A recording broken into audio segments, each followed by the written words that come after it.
Hey, everybody. Welcome back to another episode of the Catholic Talk Show. Today, we're going to be talking about the mystical manifestation of God in the Stigmata. That's right. We're lucky to be joined by Dr. Paul Kengor, the author of the new book, The Stigmatists. And today we're going to talk about the different marks that have been left in reference to Christ's crucifixion on saints throughout the ages. Super fascinating topic, and we're really lucky to have Dr. Paul. Let's get started.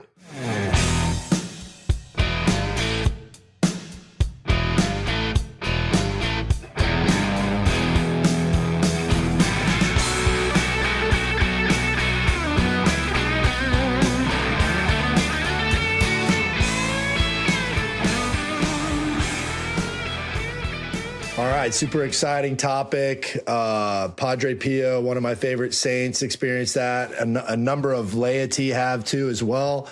It's definitely something that's mysterious and at the same time just life-giving to the church. And Dr. Paul, we really appreciate you being on the show with us today. It's going to be really nice to have somebody with your expertise to speak on some of the manifestations that have happened in people's lives over the centuries.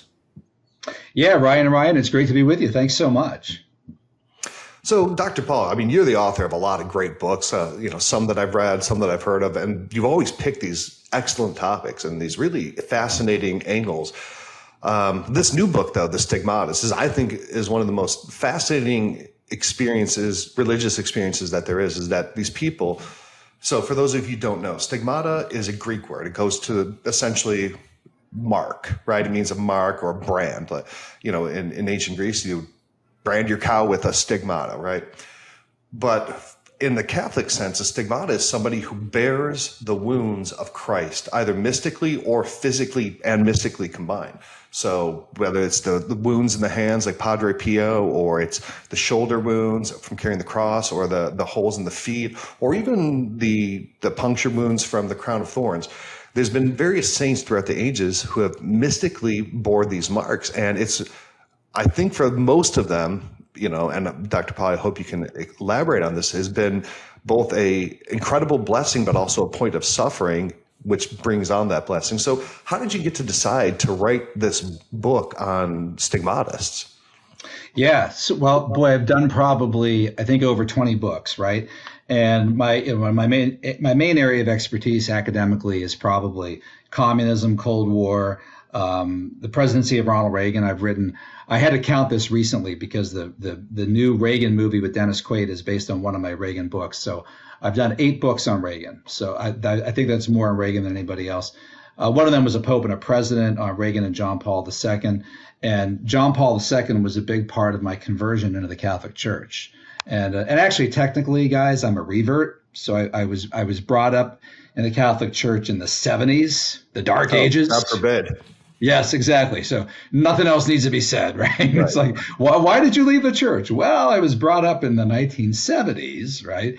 So I ended up leaving the church kind of in college, became an agnostic. And that would have been, I went to the University of Pittsburgh, graduated in 1990. And it was during that period, end of the Cold War. I was fascinated by those events. Ronald Reagan, John Paul II, Margaret Thatcher, all these different people. And I was kind of drawn back into the church through the witness of Pope John Paul II, right?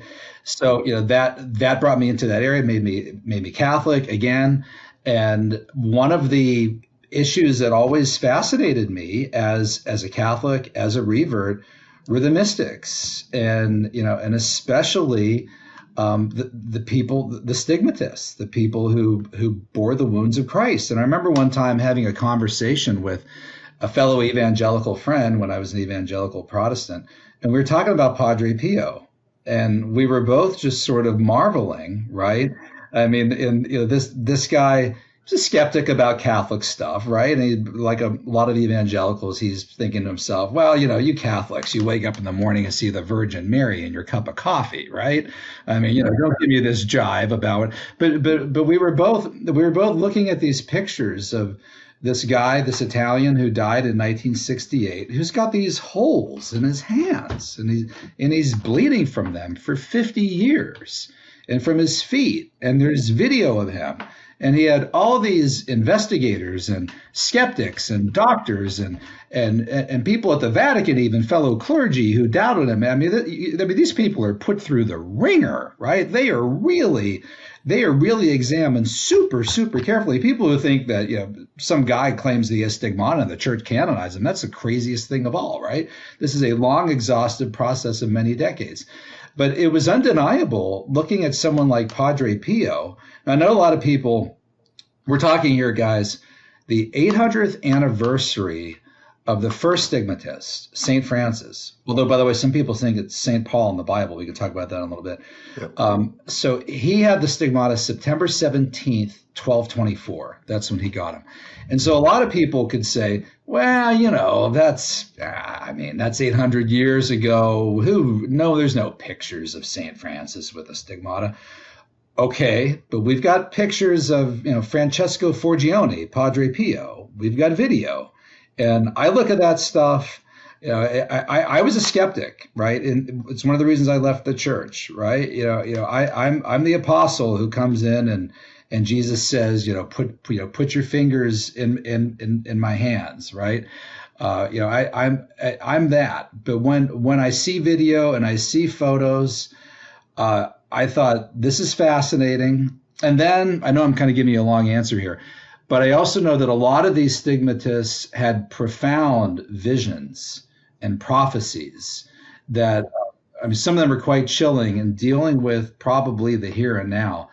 And for me, once it was kind of affirmed to me that these people really do bear the marks of Christ, so they've clearly been supernaturally touched, right? This is a literal marking bestowed by God, by Christ himself.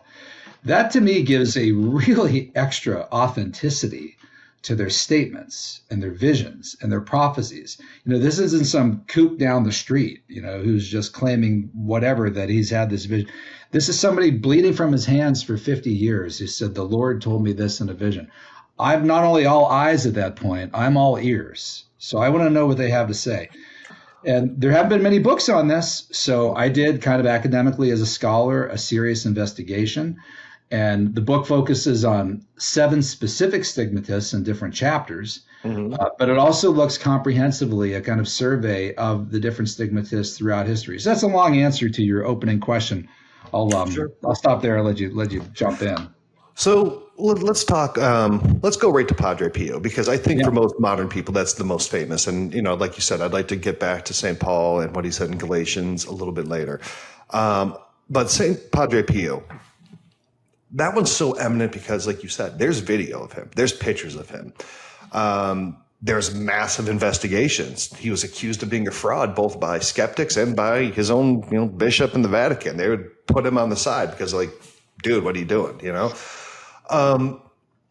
Talk about that case a little bit, because I think that's maybe the most, number one, probably scientifically studied, verifiable, and for most people, just mystic.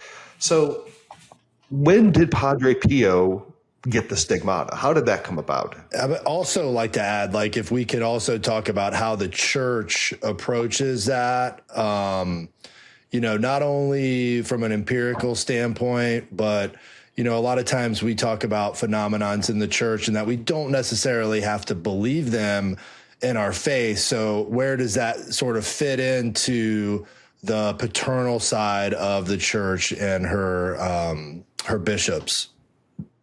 Yeah, so Pio first got the stigmata in September 1918. So he would have them for 50 years. And at that point, in fact, there's a lot of amazing stuff internationally going on at that point. It's nearing the end of World War I. However, people didn't know World War I was going to end yet. So World War I started August 1914. It ends November 11th, 1918. All right. And it had dragged on for 4 years, just this awful slaughter. Pope Benedict XV, Pope Pius at the time, they said this is the collective suicide of Europe. That this is an unjust war. These sides shouldn't even be fighting. There's no compelling interest for why these sides should be fighting. It just went on and on. It was the bloodiest war in history at that point. And World War I teach this in one of my courses. I've taught it for years. There's no concentration camps. There's no Pearl Harbor. You really study this war and you think, why are they fighting? Who's the bad guy in all of this? It's hard to teach. So Pio is one of these people who made a big mess of everything and set everything up like a house of cards, and then it finally came down. Yeah, and Pio is one of the people who's in agony for humanity, right? So many of these stigmatists, they go through a period of suffering even before they're bestowed with this gift of the stigmata, almost as if the Lord is preparing them to see if this is something that they can carry, if this is a cross they can carry. By the way, Ryan, it was interesting you noted that one of the marks of the stigmata is the shoulder wound. Kudos to you for knowing that. Most people don't know about the shoulder wound. They think it's the hands. They think it's the feet. Some know about the side. Some know about the cross of thorns. That's very rare. St. Rita of Cascia was, in her view, gifted with a single thorn in her head, in her crown of thorns. But very few know about the shoulder wound. And a few of the stigmatists who were major visionaries, Anne Catherine Emmerich, for example, who's not a saint, but is a blessed. In fact, she was the source for a lot of Mel Gibson's film, The Passion, with the different visions that she had. She said that Jesus told her that the one thing that gave him the most pain, right, was the shoulder wound, because that was the wound that he carried the cross on. And think about this theologically, right? Jesus told us, if you want to follow me, pick up your cross and carry it. And a lot of Protestants, kind of health and wealth gospel, have this whole thing. I know because I went through this, right? Wow, why am I suffering? Why is God doing this to me? Why do bad things happen to good people, right? I didn't buy into this Christian stuff to suffer, right? No, but look in our churches, right? Jesus is on the cross. If you want to follow me, pick up your cross and follow me. So he carried that was the shoulder wound that was really vexing to him in particular. So Pio talked about that wound, but he's there in this church at San Giovanni Rotondo. He had been up in the choir, and then he came down to kneel in front of the crucifix. And at that point, everybody else had left the church, and he's there in front of the cross, and he's just struck, right, like rays from the cross. And they hit him in the hands and they hit him in the side. And he just can't believe what's happening to him. He can't believe. And he's like, please, Lord, no, Lord, no, I'm unworthy.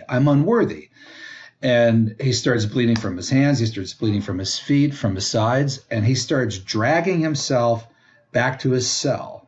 There's a trail of blood going to the cell. And he gets in there and he's crying and he's bandaging them, whatever he can. You're taking cloth, wrapping them around. And eventually the other brothers see this trail of blood to the cell. This is the kind of stuff you can't fake, all right? And eventually his superiors, everybody said, let me see. Francesco, let me see. And he shows them, and they're like, oh, wow. And it becomes obvious he's not faking it. And by the way, guys, let's just stop right there. How do you fake for 50 years? Constant bleeding in your hands and feet. And people would ask Pio, does it hurt? He's like, yeah, it hurts. Let me take a screwdriver and put it in your hand, right? He had this Italian sense of humor. And then you tell me keep up this charade of blood flow for 50 years. Right. Like that. Well, even if you did, I mean, the massive infection and the crippling of the hands, I mean, it wouldn't, I think, physiologically be possible to keep a wound. And that's the amazing thing, is that they would never get infected. And a number of the stigmatists had, now Pio had the stigmata running for 50 years, all right? And then it finally stopped shortly before his death, as if the Lord takes it away at that point. But many of them, man, they would start the bleeding, the agony on a Thursday, right? Kind of like agony in the garden. And then it would go right through, and the copious blood, the bleeding would start Good Friday, 3:00 on the cross. And then at a certain point after that, like clockwork, following Christ's passion, after the bleeding, and picture one of these nuns laying there in her bed, and the doctors are gathered around, and the scientists, and the kind of hard, rigid, atheistic German scientists coming in as skeptics, doubters, angry. The bishop is there, cardinals are there, and the priest has already gone through this. First he's a doubter, then he's a skeptic, then he's a believer, then the bishop, same process. Then the Vatican officials come in, and they're like, okay, ready? Here she goes. And so she's laying there. You see nothing in her hands, right? And then she starts sweating, and then the blood starts here, and then it starts coming from the hands, and they see it coming from the hands. They're taking notes. They can tell, obviously, this can't be staged, especially in 1798 when this is going on. And then at some point, after you're like, this poor girl, look how she's suffering. St. Gemma Galgani, right? Italian, she lived 1878 to 1903. And then, boom, at a certain point when Christ dies on the cross, stops, bleeding stops, not even a scab, right? There's just nothing left in the palms at all. And then it just stops. And then like clockwork begins again a week later.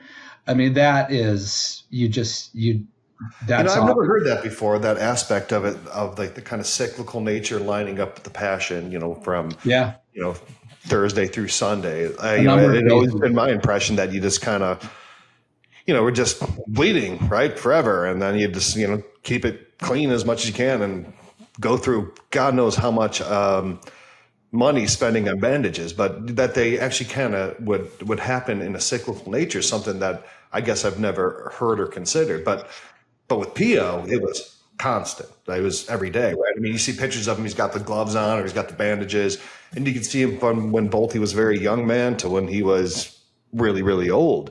Why was there... Go ahead, Ryan.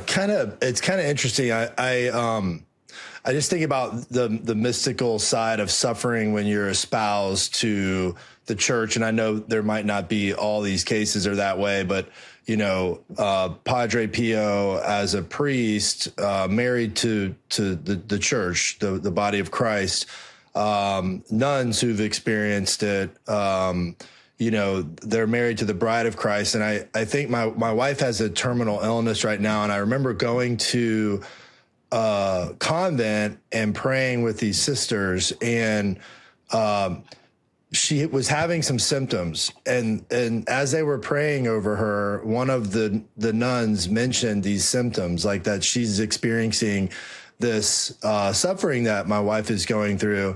And I thought that was beautiful. And then after we saw the nun, I went and prayed with her, and she put her hand on my arm, and we're espoused, we're one, and I experienced some of her symptoms in, as if God was sharing those with me for the purpose of our relationship, for the purpose of, the suffering that she was offering for her family and everything.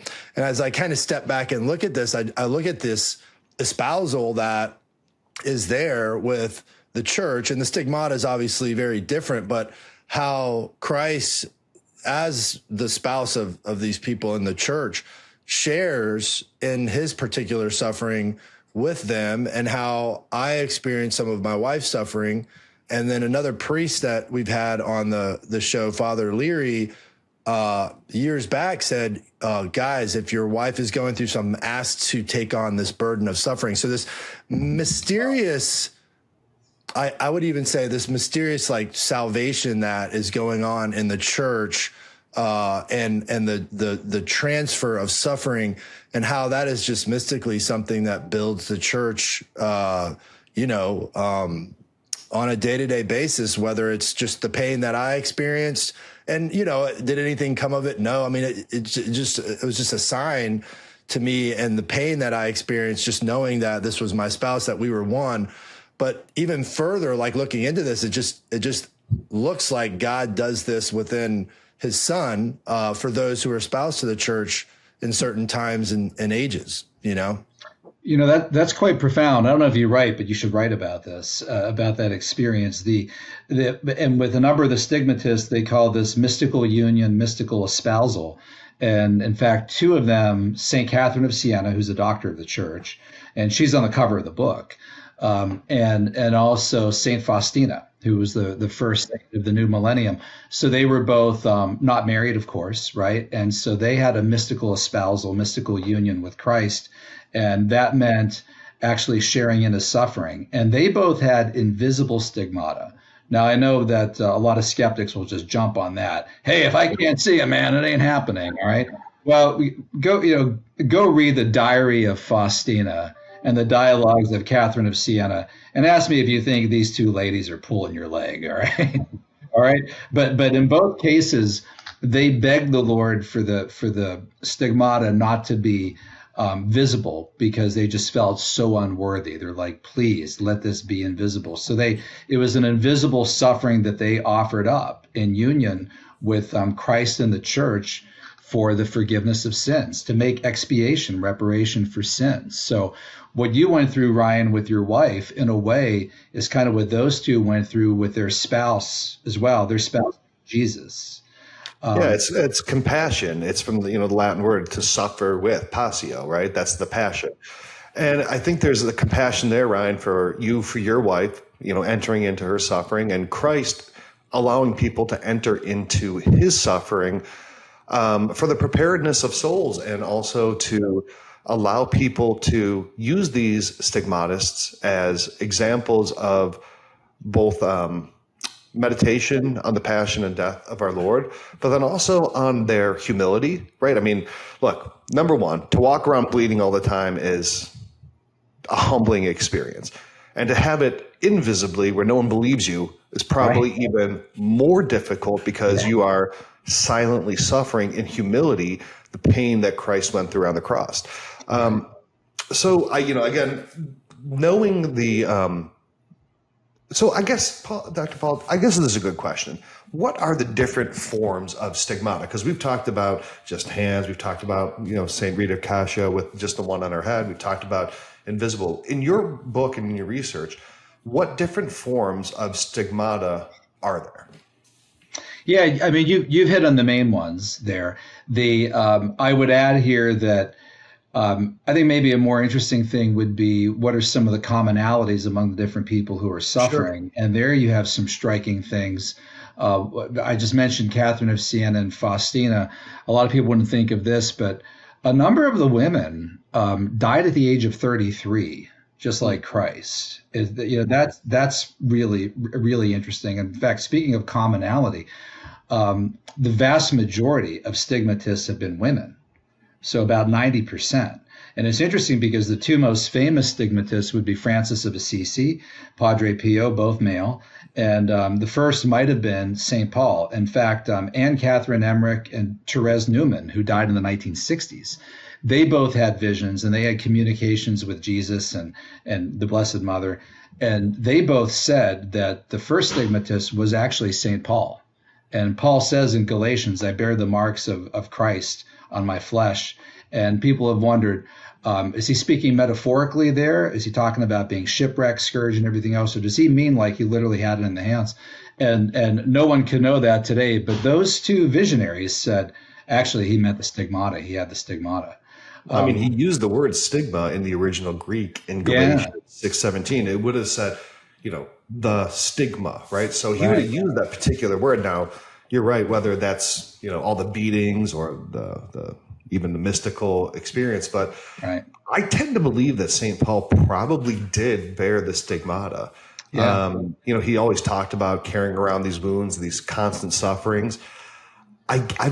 My intuition would tell me that he did have the stigmata, and that's in accordance with the visions of these great mystics of the church. Right.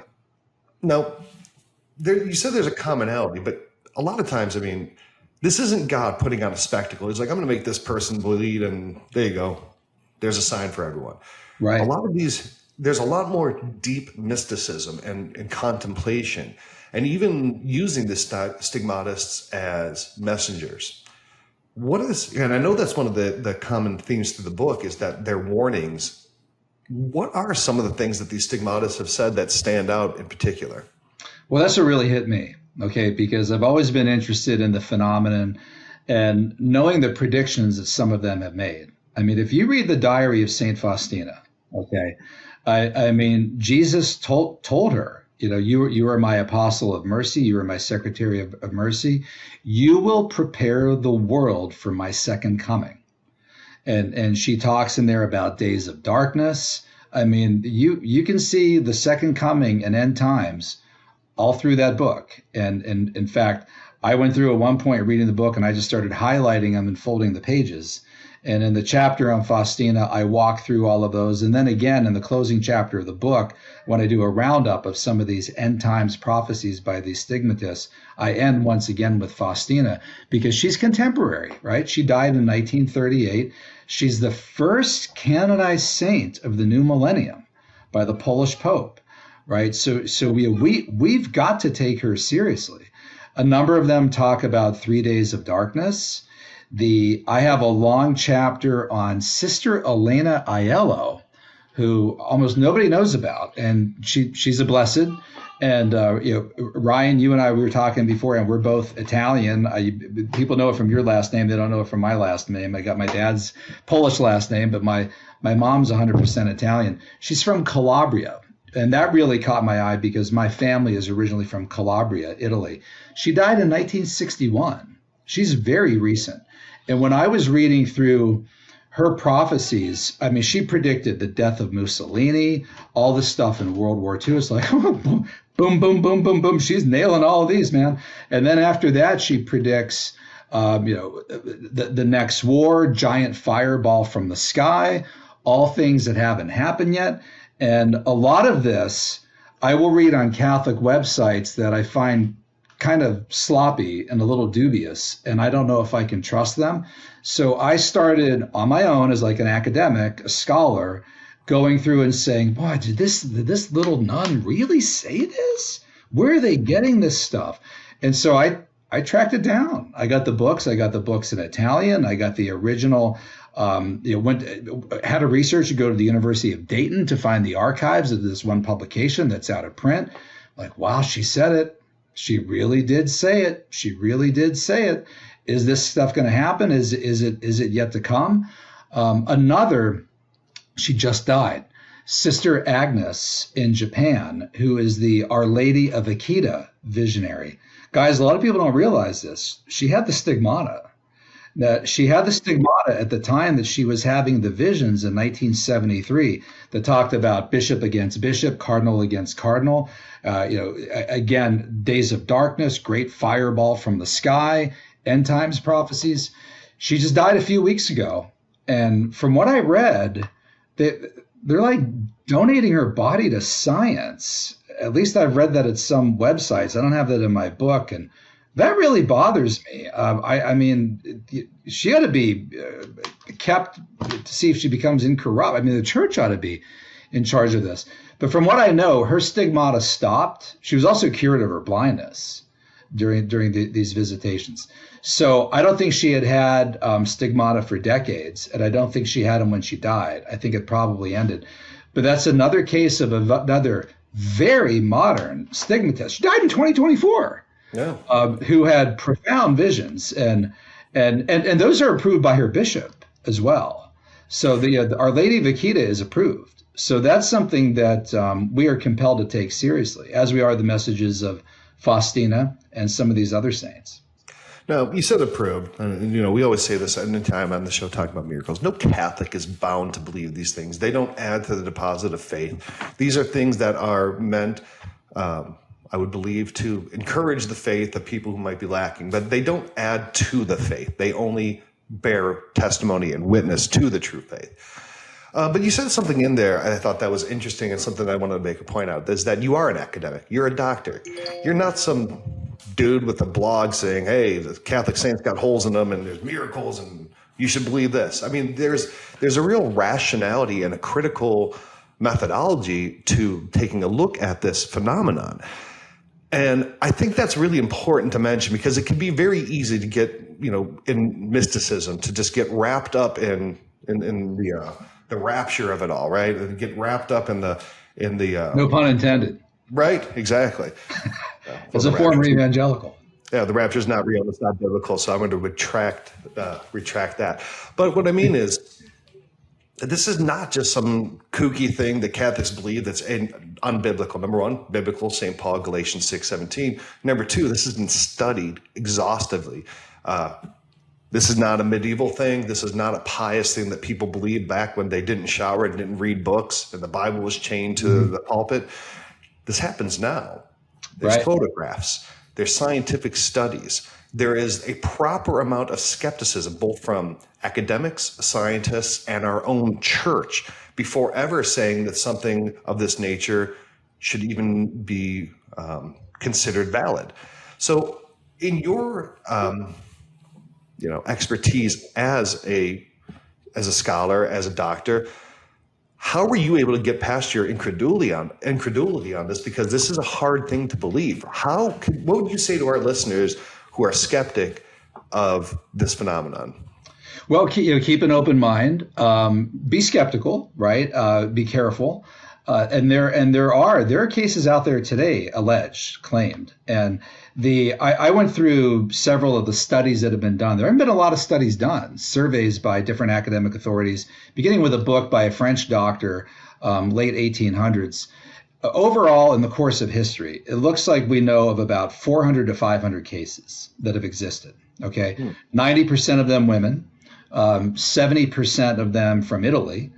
There's been more and more lately who are from various parts around the world. Hilaire Belloc once said, "The faith is Europe and Europe is the faith." So at one point, most of these stigmatists were coming from Italy, France, and Germany.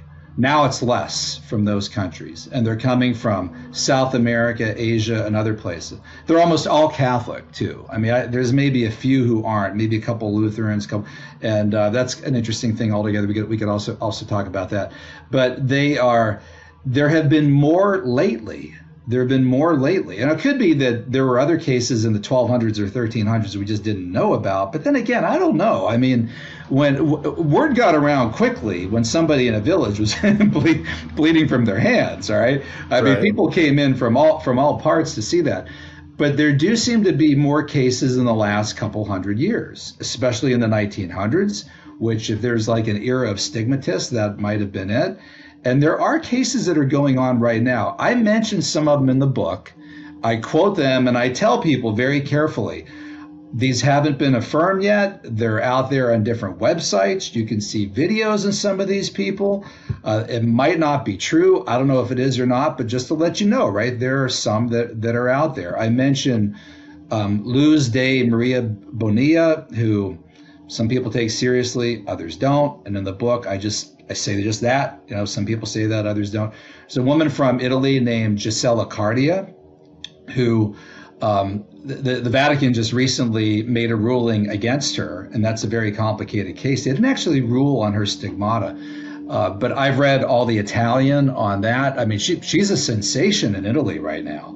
I mean, this is an interesting thing too, guys. Where's if there's actually somebody who's bleeding from her hands in Italy, why isn't the New York Times there? Why isn't the Washington? Why isn't CBS and CNN there? It says a lot about our era and how secular our culture is that no one even gives a damn about it. No one even cares about it. I mean, I would be there checking it out. I've watched videos of her online. She looks like she's bleeding from her hands. The video doesn't look like it's doctored. But the church hasn't ruled on it. Now, and to be fair to her and some of the others, in the 1920s, Padre Pio was being accused by high-level Vatican officials of faking it. The one Vatican official, Jubilee, who is a psychologist and a very arrogant man, and probably Pio's most dedicated opponent. And he suggested, he said that Padre Pio was causing these wounds by autosuggestion, right? And you think of that, and Padre Pio said, autosuggestion, well, tell him to imagine that he's a bull, and let's see if he starts spouting horns from his head, all right? Autosuggestion. I mean, how can you imagine your hands to be let me close my eyes. Here we go. If that was possible, I'd imagine myself much better looking. Exactly. That's exactly right. So there have always been skeptics, and while these people are alive, people are skeptical of their claims. Pio died in 1968. When was he canonized? It wasn't until decades after that. So it'll take a long time in many cases before these.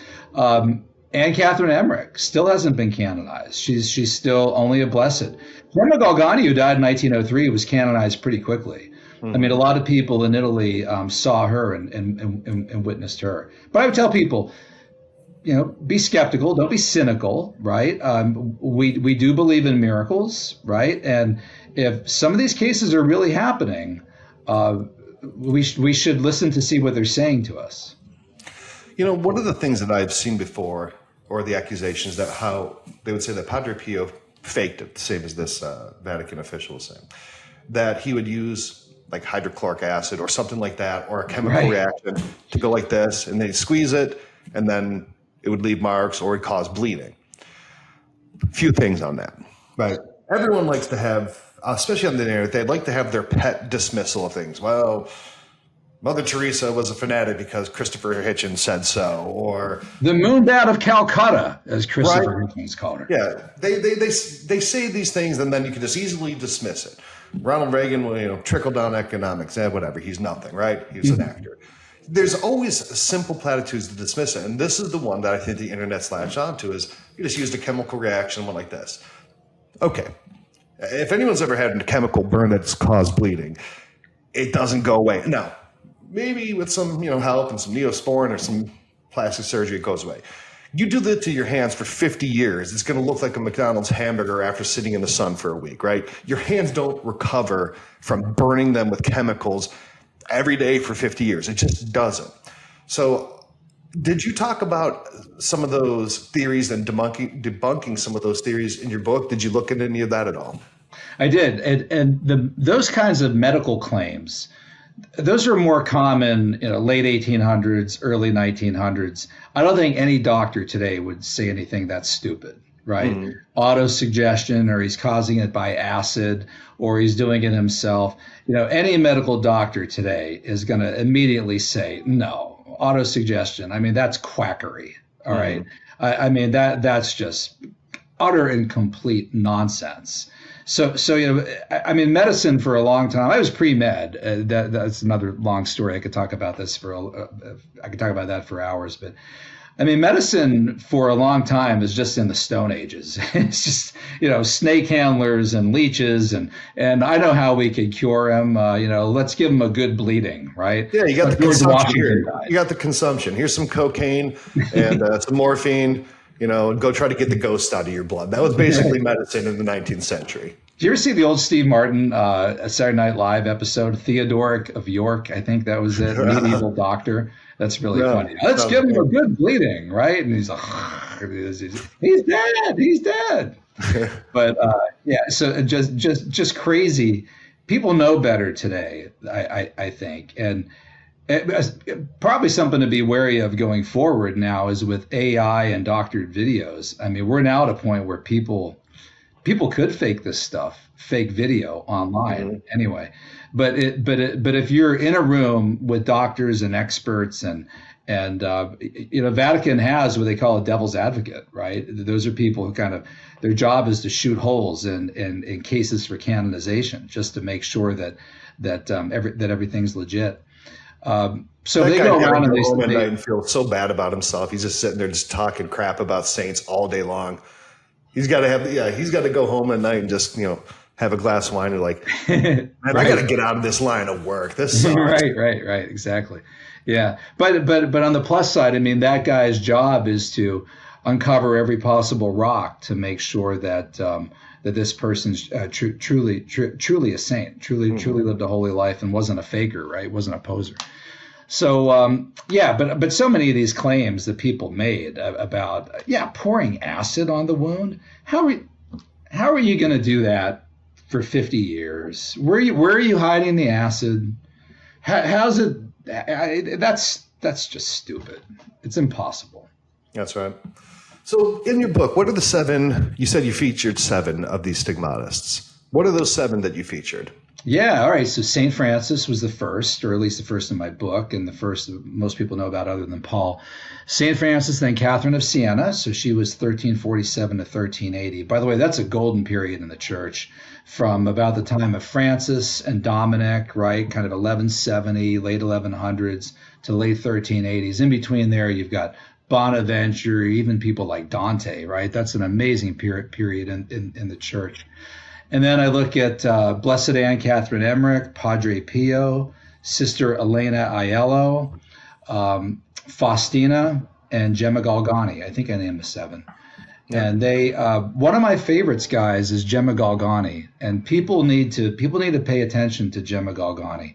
Born 1878, died 1903. It's basically the same era as the papacy of Leo XIII, and she was just an extraordinary individual. And she went to battle against demons and the devil, in the way that Padre Pio did. So, Padre Pio, there are cases of him just getting beaten up in his cell. And you would think, would the devil and the demons be so cruel to do this to a little girl? Yeah. I mean, remember, they're devils, they're demons, they're horrific, they're evil. They did it to Gemma Galgani. And, picture walking into Gemma Galgani's cell, and this 20-year-old girl, you just see her being like pulled across the room by her hair on the floor in agony. In her case, you wonder, why this? Why is this suffering going on? Why is this suffering going on? Well, now today, I quote a half a dozen exorcists in the book who've said that she is one of the most powerful intercessors and companions when they do exorcisms. And there's one exorcist who talks about doing a particular difficult exorcism and commands the demon to give the demon to give its name. And also the demon says, oh no, she's here. I hate her. She's disgusting. I hate her. And the exorcist says, who is it? The woman in black. Ugh, I hate her. She starts spitting. And he says, who's the woman in black? Thinking maybe it's the Blessed Mother. And he says, Gemma, Saint Gemma. I hate her guts. And I call her the terror of demons, like invoking the phrase of Saint Joseph, and it's as if she was prepared in life with her battles against the demons to now in the afterlife be prepared as an intercessor against demons and demonic possession. So she's really an extraordinary case. And again, pretty modern. She died in the early 20th century. Mm-hmm. Now, real quick, before we finish up here and talk about a couple other things that I wanted to get into, I did want to mention the sponsor of our show, HALLOW. HALLOW is the #1 Catholic prayer app. Over 1 billion prayers have been said through this app. And it is, let me tell you, it's something that I use every day. Ryan, I know you use it all the time. It's such a great way that they've taken technology and we're able to utilize that to share the great, rich patrimony of the prayer life of the church, whether it's night prayers, it's a rosary, whether it's the Divine Mercy, like we said with Sister Faustina, whether it's Bible reflections. They have great selections of music, both for meditation and uplifting music. They have guided prayer. They have the Bible in the Year with Father Mike Schmitz. They've got Bishop Barron. They've got Jonathan Rumi. They got Mark Wahlberg. They got Sister Miriam. All of these leaders are coming together to help people pray. I mean, how great is that? I mean, with all the apps that we waste time on, whether it's, social media or mindless games or things that take away from us, HALLOW is an app that uses technology to give to you. So if it's something that you want to try and you want to see why so many people are using this, you can go to CatholicTalkShow.com/HALLOW and you can try it out 100% free and see if it's something that increases your prayer life. The second thing I wanted to mention is that if you like our show and you want to help support us, we could really use it. You can go to CatholicTalkShow.com/Patreon. There you can see all the different tiers that we have that allows you to help us continue to make this show. We're not asking for tons of money. We're not asking for big donations, just pocket change, just a little bit, just a little tip that you say, hey, you like the show and you want to help support our ministry. And in return, we got great things, coffee cups and hoodies and different devotional items that we send to you in our gratitude. We can't do the show without you, and we really appreciate your support. So again, that's CatholicTalkShow.com/Patreon. And then the last thing is, the easiest way to help support us is just clicking like and subscribe. So if you're on YouTube, go ahead and click the like button and click the subscribe button. If you're listening on Spotify or iTunes, make sure you give us a good review. That really helps go a long way for us reaching more people. And we've reached people in every continent, probably besides Antarctica, but I'm sure someone's been there, looking at penguins and listening to our podcast, wondering what they're doing with their life. But that helps us a lot. So we really appreciate your support. So again, go ahead, click like and subscribe now. So Dr. Paul, how long did it take you to write this book? I mean, how much research did you put into this? Because I know that you dive into these topics, whether it's Reagan or communism. I mean, these are not fluffy books. There's some real, research. How long did it take you to get this one done? Well, the answer, if you send me a Catholic talk show hoodie, man, I got to get my hands on one of those. We'll make that happen. Yeah. Well, like in the case with a lot of the books that I do, I mean, in a way, it's several years in the making, right? Because I'll be reading the books, I'll be doing the research, and in fact, the box is actually right there under this big thing I have, the Divine Mercy Chaplet, the poster of Jesus, and it's got books, all the books on Catherine of Sienna that I wanted to read, Sigrid Undset, a couple of other biographies, the dialogues, Raymond de Capua's first biography, only a couple books on Sister Elena Aiello. Anne Catherine Emmerich, all the books on her different visions. So, in fact, the Anne Catherine Emmerich ones, I will frequently read those at Christmas time and Easter because of the extraordinary visions that she had. And then you go through them, you mark them up, and then at some point in the process, you're thinking, I'd like to do a book on this, I'd like to do a book on this. And then at some point, you finally just sit down and take a year or so to write it. So it probably took me about a year to write it, but I'm always working on several books at once. So it's I can't just sit down and do, day after boom, boom, boom. No. But in the process, several years of research and reading. And I think circle back to what I said before, if I didn't say this, one of the reasons that I did this investigation was for myself, to try to figure out what's real. What did this stigmatist really say? Did she actually predict 3 days of darkness, a great ball of fire from the sky? Did she really say that? Or is this just some sloppy junk that I'm reading on this website that has no attribution? So a lot of cases I would look and I'd find it and then I'd say, wow, look at this. And then I would print out the documents, keep them, put them in a folder. And pretty soon I realized I'm just going down the road here of a book. And that's how the book ultimately came about. Nice.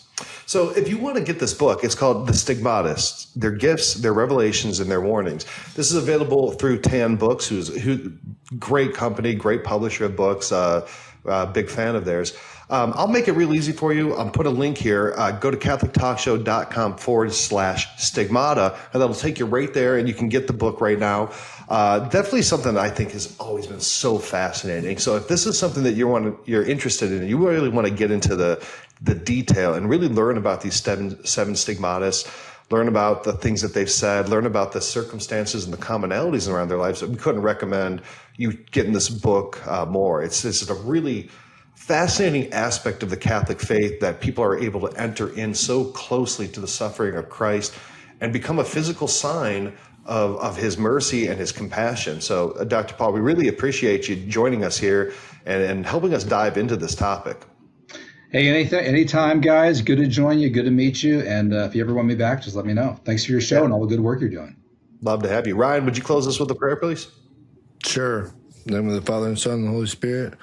Lord God, we thank you for this episode and for all the saints that you give us to build us up in the body of Christ, especially those who endured suffering in your name, that we may draw strength from their persistence, from their messages, from all the things that they've left us behind, and take those and grow closer to you in your suffering as our Lord. We ask this through your precious name, Jesus. Amen. In the name of the Father, the Son, and the Holy Spirit.